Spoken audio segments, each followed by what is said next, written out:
सो देखो यहाँ पे और एक क्वेश्चन आया है जेई मेन 2024 पे, और मैं प्रीवियस क्वेश्चन पे ऑलरेडी मैं आप लोगों को डिस्कस कर दिए रेजोनेंस इफेक्ट, इलेक्ट्रोमैग्नेटिक इफेक्ट कौन सा है, उसका रिलेटेड क्या क्वेश्चन आया था जेई 2024 पे।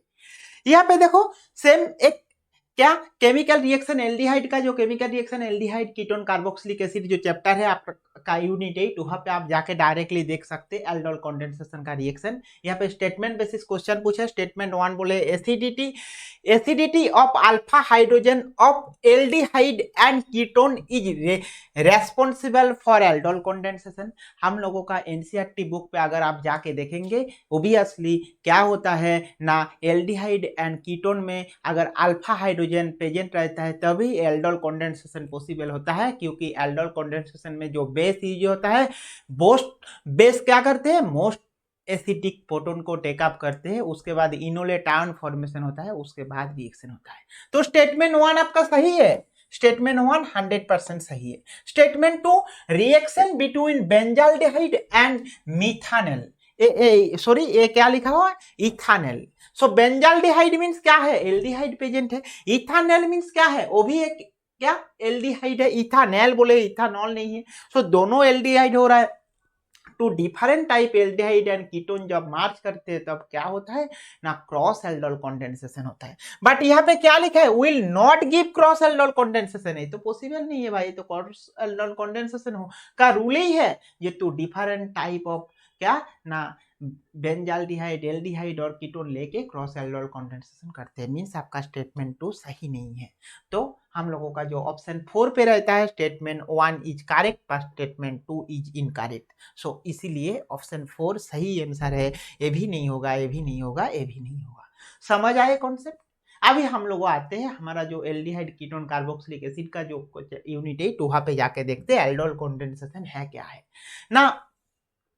पहले हमें देखना चाहिए क्या ना, क्रॉस एल्डोल कंडेंसेशन होता है क्या, इसको हम लोग क्यों रिजेक्ट किया, क्योंकि when aldol condensation is carried out between two different aldehyde और ketone, two different aldehyde ketone अगर लेंगे, सो उससे it is called cross aldol condensation. And क्या ना, if both contain alpha hydrogen it give mixtures of 4 product. ये एक point आपको note down करना है, जो अगर अल्फा हाइड्रोजन एल्डिहाइड में भी है और कीटोन में भी है, मीन्स दो टाइप कीटोन में जो आप लेंगे रिएक्शन करने के, दोनों पे अगर अल्फा हाइड्रोजन प्रेजेंट है, मीन्स आपका क्या है ना, वहां पे मिक्सचर्स ऑफ 4 प्रोडक्ट होता है। This is illustrated below by the reactions of mixtures of ethanol and प्रोपानल। देखो ये क्या है, इथानल लिए है CH3CHO और यहाँ पे CH3CH2CHO, इसमें एल्डोल कंडेंसेशन बेस देते हैं, NaOH और हीट दिया है।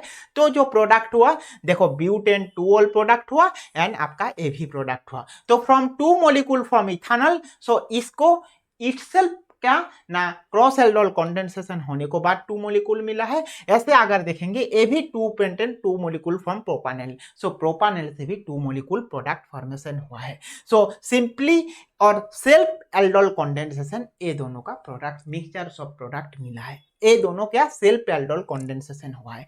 And from 1 molecule of ethanol 1 molecule of propanol, then आपका क्रॉस एल्डोल कंडेंसेशन प्रोडक्ट हुआ है। तो देखो ये दोनों ही जब सेम टाइप एल्डिहाइड रहता है तो सेम टाइप प्रोडक्ट होता है, ये भी आपका सेम टाइप प्रोडक्ट हुआ है, इसीलिए सिंपल व सेल्फ एल्डोल कंडेंसेशन हो गया है।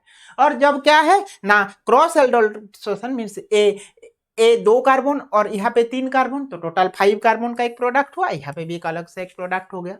सो इसीलिए आपका क्रॉस एल्डोल कंडेंसेशन में एक में अल्फा हाइड्रोजन अगर प्रेजेंट नहीं है, एक पे होगा तो अच्छा होता है, तो सिंगल प्रोडक्ट होता है।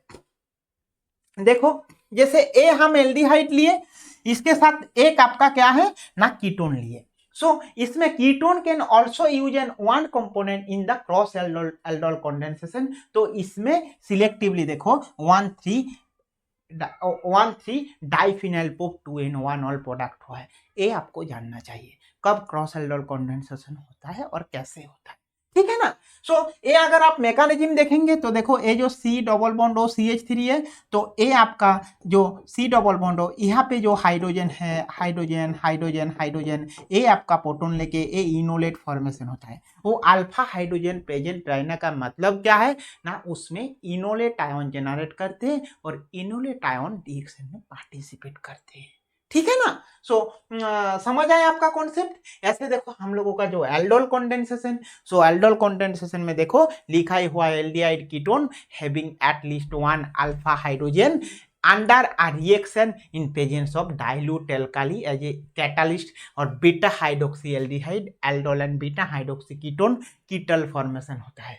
सो ऐसे डाइल्यूट NaOH दे तो 3 हाइड्रोक्सी एल्डोल फॉर्मेशन होता है।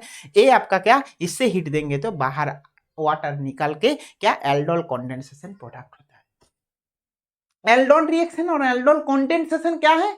एल्डोल मीन्स आपका ऑल ग्रुप तक आया है और कंडेंसेशन मीन्स वहां से क्या ना डिहाइड्रेशन हो रहा है, मीन्स वाटर बाहर निकल जा रहा है, तब उसको कंडेंसेशन बोलते हैं। इसीलिए लिखा हुआ the name of aldol is derive from the name of the two functional group aldehyde and alcohol present in the product. The aldol and ketol readily lose water to give alpha beta unsaturated carbonyl compound which aldol condensation produces the aldol condensation product। आपको समझ आया ना। जब aldol रहता है means normal OH देके reaction हुआ aldol हुआ है, बट उससे अगर alpha beta unsaturated hydrocarbon generate किया मीन्स उसमें कंडेंसेशन हुआ, मीन्स वाटर बाहर निकल गया है। वही कॉन्सेप्ट यहाँ पे था, मैं आपको समझाने के लिए ये डायरेक्टली NCERT बुक से आपके पास लेके आए। सो आपको हमेशा NCERT बुक को 1 by 1 देखना है, वहां से ही आपका क्वेश्चन आएगा, बाहर क्वेश्चन आएगा नहीं, उससे ही कॉन्सेप्ट घुमा फिरा के आपका क्वेश्चन आता है। चलो अभी के लिए बाय बाय, हम लोग को मिलते हैं next question and with concept लेके। अगर आप लोगों को वीडियो अच्छा लगे तो प्लीज आप लोगों सब्सक्राइब करो, कमेंट करो, लाइक करो, शेयर करो। अगर कुछ डाउट है तो डायरेक्टली कमेंट में लिखो। अभी के लिए बाय बाय।